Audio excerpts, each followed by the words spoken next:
GPCB ના અધિકારીઓને ગુજરાત સરકારના સેક્રેટરીઓને પણ કહેવા માંગીએ છીએ, આગળ પણ મેં નેત્રંગમાં કીધું હતું ને આજે પણ એ જ વાતને દોહરાવું છું, અમે અમારા ઘરોમાં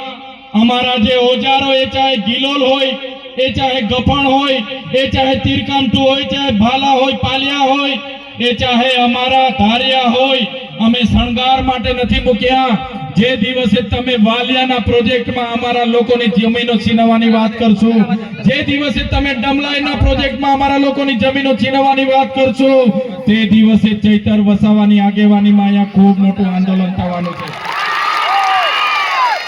અને આ મંચ પરથી, જાહેર મંચ પરથી પણ કહેવા માંગીએ છીએ, અમારા લોકોને તમે જીઆઈડીસીઓમાં હેરાન કર્યા છે, આગળ રાજપારડી લિગ્નાઇટ પ્રોજેક્ટમાં હેરાન કર્યા છે,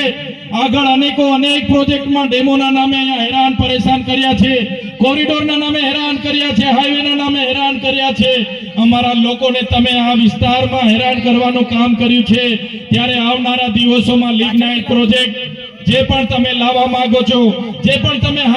હાઈ સ્પીડ કોરિડોર લાવવા